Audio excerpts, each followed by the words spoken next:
All right, we're going to start by assessing the cranial nerves today. The first cranial nerve is the olfactory nerve, cranial nerve number 1. So to assess that, Steve, I'm going to have you go ahead and occlude one nostril. Okay. And tell me what scent you smell.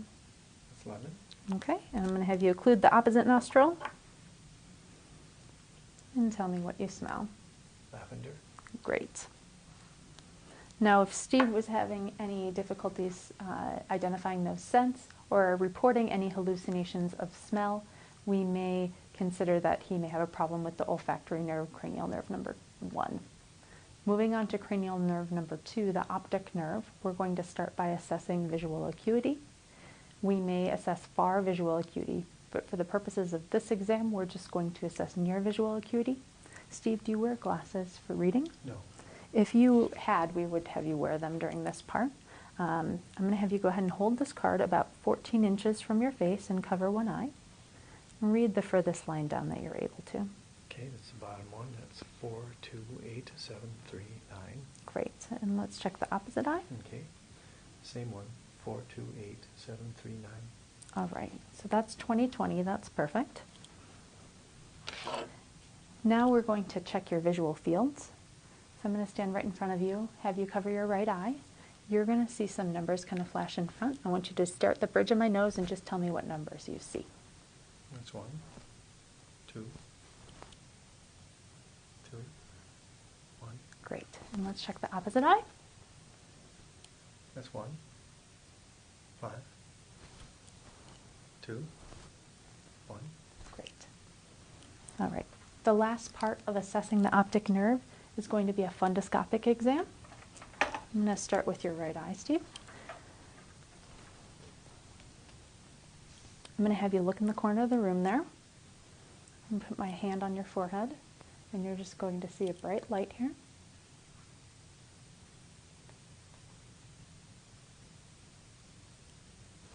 Good.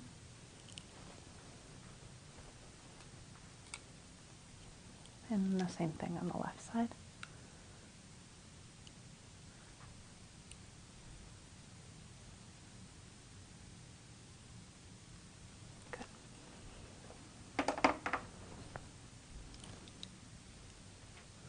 So that concludes the testing for the optic nerve. If Steve had difficulties with visual acuity, his visual fields, or if we saw inflammation of the optic nerve or atrophy, that may indicate a problem with cranial nerve number 2, the optic nerve. Moving on to cranial nerve number 3, the oculomotor nerve, we're going to look at Steve's pupils. First, we're going to look and make sure that they're equal and round. We may assess size. It's normal for there to be about a 0.5 millimeter difference between pupils. Anything more than that would be considered abnormal. Next, we're going to shine a light in your pupil, Steve. We're just going to watch it constrict, okay? And I'm going to shine a light on the left-hand side again, and this time I'm going to look for the right-hand side to constrict. And we're just going to change sides here. Good. Great. So if the pupils weren't equal, round, or they didn't respond directly or consensually, there may be a problem with cranial nerve number 3, the oculomotor nerve. Another way to assess cranial nerve number 3, the oculomotor nerve, and also to assess cranial nerves number 4 and 6, the trochlear and abducens nerves, is to do a corneal light reflex. So we're going to just stand back and shine the light on Steve's face and look for that light reflex and make sure it reflects on his eye on both sides equally bilaterally. And then we are also going to assess the extraocular eye movements. So Steve, I'm going to have you stare straight ahead and then just follow my finger, okay? So I'm making sure that the eyes are moving together smoothly, looking for any nystagmus. Great job. If Steve's eyes were not moving parallel or weren't tracking together, we may be concerned about a problem with cranial nerves number 3, 4, or 6, the oculomotor, trochlear, or abducens nerves. Also, if specifically the eyes weren't moving up, down, or in, we would be worried about a problem with cranial nerve number 3, the oculomotor nerve. If the eyes were having problems moving down and in, we would be worried about cranial nerve number 4, the trochlear nerve. And if the eyes were having problems looking laterally, we would be worried about cranial nerve number 6, the abducens nerve. Now we're going to move on to assess cranial nerve number 5, the trigeminal nerve. The first thing we're going to do is just inspect Steve's face for muscle atrophy. Next, I'm going to have you go ahead and clench your jaw for me. And I'm going to palpate it and make sure it's nice and strong. Lastly, I'm going to have you close your eyes, and you're going to feel me touch you. Just make sure, just tell me when you feel me, and then tell me if it feels the same on both sides, okay? Mm-hmm. Yeah, same. Good. The last thing that we may do to assess the trigeminal nerve is the corneal blink reflex. We would test this by go ahead and taking a cotton swab and just lightly touching the variolateral aspect of Steve's eye. It would be normal for him to blink in response to that. If we felt weakness of Steve's masseter muscle, if he was unable to feel that light touch, or if there was no blink on the corneal blink test, then we would consider there might be problems with the trigeminal nerve or the 5th cranial nerve. Now we're going to move on to testing the facial nerve, cranial nerve number 7. So first, I'm going to just evaluate Steve's face for symmetry at rest. Next, I'm going to ask you to go ahead and close your eyes really tight. I'm going to try to open them. Don't let me.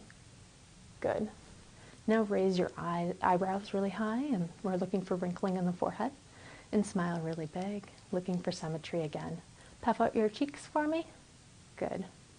Are you having any problems tasting sweet or salty foods? No. Okay. And any problems with secretion of tears or saliva? No. Okay.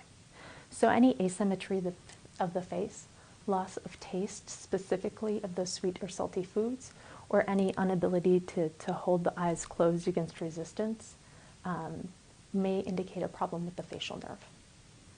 Next, we're going to move on to the cranial nerve number 8, the acoustic nerve. To assess that, I'm going to do what's called the whisper test. So I'm going to whisper 3 numbers in your ear, and you just repeat them back to me, okay? Okay. 2, 3, 5. Great. 2, 4, 6. Great. Another test that we can do to assess hearing is the Renee test. So what I'm going to do, Steve, is I'm going to hit this tuning fork and then put it on the back of your ear. So I'm putting it on Steve's mastoid. And then you're going to stop hearing it at some point. Let me know when you stop hearing it, and then I'm going to bring it in front of your ear, and let me know if you can still hear it then. Okay? Okay? Mm-hmm. It's gone. Okay, can you hear it there? I can still hear it. Great. We're going to do the same thing on the other side.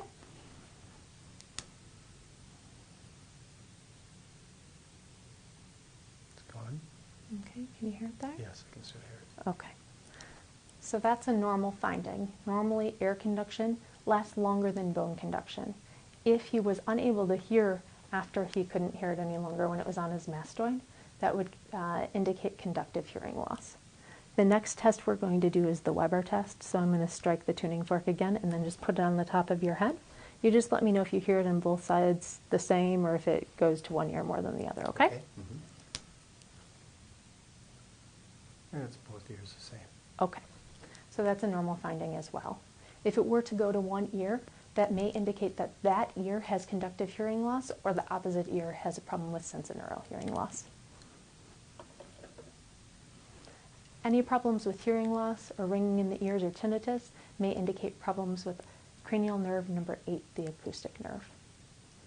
Now we're going to move on to assess cranial nerves number 9 and 10, the glossopharyngeal nerve and the vagus nerve. So to assess those nerves, Steve, first I'm just going to have you swallow. Any problems with swallowing at all? No. Okay. Next, I'm going to have you open your mouth for me and say ah. Good.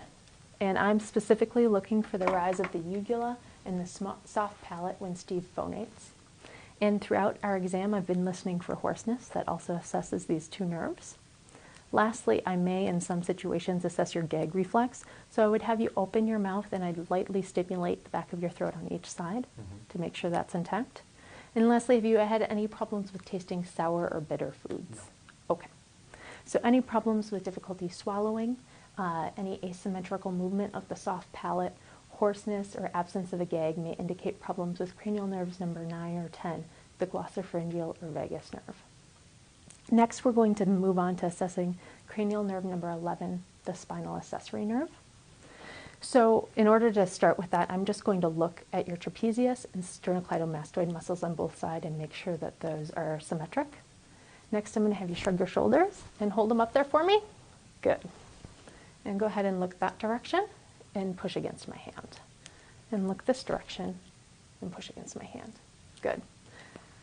So, any problems with weakness of the trapezius muscles or the sternocleidomastoid muscles may indicate problems with cranial nerve number 11, the spinal accessory nerve. The last nerve that we are going to test is cranial nerve number 12, the hypoglossal nerve. I've been listening to your speech throughout the exam and it seems normal. That's part of the test for the hypoglossal nerve. The next thing I'm going to have you do is stick out your tongue for me. Great. And move it side to side. And then put your tongue back in your mouth and I'm just going to touch your cheek here. Go ahead and push your tongue against my hand and push your tongue against my hand. All right. Any tremor in the voice, atrophy of the tongue, or lateral deviation of the tongue may indicate a problem with the hypoglossal nerve, cranial nerve number 12. That concludes our cranial nerve exam.